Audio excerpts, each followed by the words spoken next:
Welcome to JSP academy. Social methodology practice bits చూద్దాము. గత డిఎస్సిలో వచ్చిన ప్రశ్నలు ఇక్కడ ఉన్నాయి, చూద్దాము.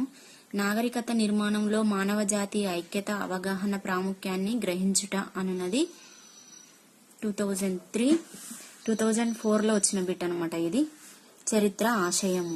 భావి జీవన మార్గాన్ని నిర్ణయించుకొనుట అను ఆశయము ఈ క్రింది విషయమునకు చెందినది. అర్థశాస్త్రము. సాంఘిక శాస్త్ర బోధనలో నోట్స్ వ్రాయించు పద్ధతి యొక్క ఉద్దేశము. ఇది శాశ్వత రికార్డుగా సులభంగా రెఫర్ చేయుటకు అనువుగా ఉంటుంది. ఒక పబ్లిక్ నీటి కుళాయి నుండి వృధాగా పోతున్న నీటిని ఆపుటకు ఒక విద్యార్థి చేసిన ప్రయత్నం ఈ లక్ష్య సాధనకు సంబంధించినది. వైఖరి. బడ్జెట్ పాఠము విన్న ఒక విద్యార్థి ప్రభుత్వం పెట్టే లోటు బడ్జెట్ వలన కలిగే ఫలితాలను ఊహించగలిగినచో ఈ లక్ష్యం నెరవేరినట్లు భావించవచ్చును. వినియోగం. రుడ్యార్డ్ క్లిప్పింగ్ నియమించుకున్న నిజాయితీ గల సేవకుల పేర్లు. ఏమిటి, ఎందుకు, ఎలా, ఎప్పుడు, ఎక్కడ, ఎవరు. ఈ క్రింది వాటిలో వినియోగ లక్షణమునకు సంబంధించిన స్పష్టీకరణ. జరగబోయే ఫలితాలను చెప్పుట. తరగతి గది బోధనానంతరం సాధించగలిగినవి. లక్ష్యాలు. గ్రామ పంచాయతీ పురపాలక సంఘముల విధులలో పోలికలు భేదాలను తెలపండి అను ప్రశ్న ఏ లక్ష్యమునకు చెందినది? అవగాహన. విద్యా ప్రణాళికలో విషయాన్ని బట్టి మారనిది. ఆశయం. మీకిచ్చిన ఆంధ్రప్రదేశ్ పటంలో థర్మల్ విద్యుత్ శక్తి కేంద్రాలను గుర్తించండి అనున్నది ఏ లక్ష్య సాధనకు ఉద్దేశించినది? నైపుణ్యము. ప్రతి పౌరుడు నిర్వహించే ప్రాథమిక విధులను విద్యార్థి వివరించగలుగును అనున్నది ఏ లక్ష్యం యొక్క స్పష్టీకరణ? అవగాహన. విద్యా విధానం విద్యా లక్ష్యాల వైపు పయనిస్తున్నప్పుడు ఆ మార్గంలో ఆచరణ ద్వారా సాధించగలిగే స్థాయిని సూచించే బిందువు. లక్ష్యము. సౌర కుటుంబము అను పాఠమును 8వ తరగతి విద్యార్థి అభ్యసించిన తర్వాత ఒకరోజు స్నేహితులతో కలిసి నక్షత్రశాలను దర్శించి వచ్చాడు. దీనిని బట్టి అతనిలో ఏ లక్ష్యం సాధించబడిందని చెప్పవచ్చును? అభిరుచి. విధేయత, వ్యక్తిగత సామాజిక బాధ్యత వంటి అంశాలను విద్యార్థుల్లో పెంపొందించుట అనున్నది ఈ లక్ష్యమునకు చెందును. వైఖరి. ప్రశంస ఒక లక్ష్యము. నిజ జీవిత సమస్యలను పరిష్కరించుకునే శక్తి ఈ రంగమునకు చెందుతుంది. మనోచలనాత్మక రంగము. వినియోగం అను లక్ష్యానికి చెందని స్పష్టీకరణ. సంబంధాలను గుర్తించును. భారతదేశం భిన్నత్వంలో ఏకత్వం పాఠాన్ని బోధించిన తర్వాత విద్యార్థి జాతీయ సమైక్యతపై వ్యాసం రాశాడు. ఈ చర్య వలన అతనిలో ఏ లక్ష్యం సాధించబడినదని చెప్పవచ్చు? వైఖరి.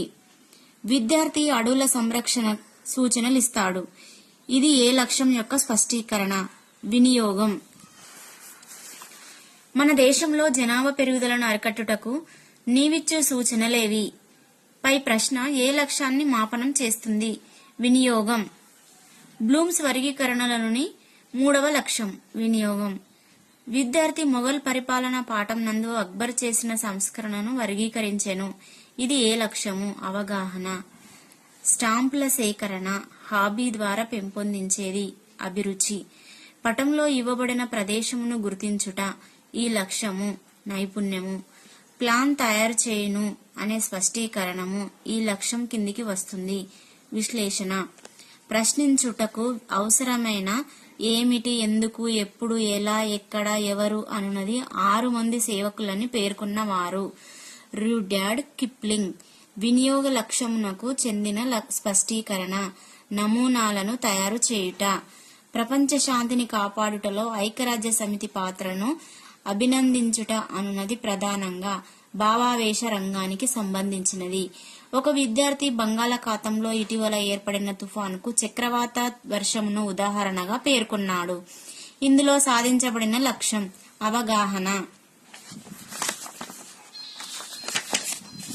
ఒక విద్యార్థి గత 3 రోజుల నివేదిక ఆధారంగా రేపటి రోజున ఉండే ఉష్ణోగ్రతను ఊహించగలుగుట అను సామర్థ్యము ఈ లక్ష్య సాధనకు సంబంధించినది. వినియోగము.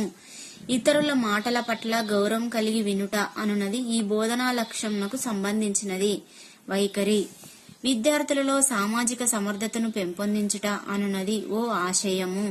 ధర మరియు డిమాండ్ మధ్య గల సంబంధమును వివరించండి అను ప్రశ్న ఈ లక్ష్య సాధనము. అవగాహన. మీ నియోజకవర్గంలో పోలింగ్ శాతమును మెరుగుపరచుటకు తీసుకోవలసిన చర్యలను సూచించుము అను ప్రశ్న ఈ లక్ష్యమును పరీక్షించుము అను ప్రశ్న ఈ లక్ష్యమును పరీక్షించుటకు ఉద్దేశించబడింది. వినియోగం, కారణములను చెప్పుట.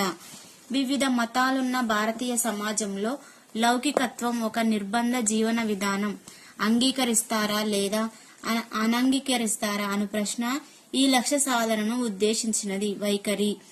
ఒక కాలంలోని సంఘటనను ప్రస్తుత కాలం నుంచి భూతకాలం వరకు మరియు భూతకాలం నుండి ప్రస్తుత కాలం వరకు చూపే కాలరేఖలు వరుసగా తిరోగమన కాలరేఖలు, పురోగమన కాలరేఖలు.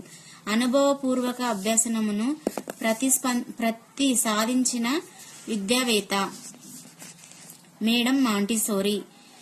పాఠము నేర్చుకున్న పిదప ఒక విద్యార్థి పబ్లిక్ ఆస్తులను కాపాడగలుగుట అను సామర్థ్యము ఈ లక్ష్య సాధన ఫలితము. వైఖరి. ఇది అభిరుచి లక్ష్యం యొక్క స్పష్టీకరణ. సెమినార్లలో పాల్గొనుట.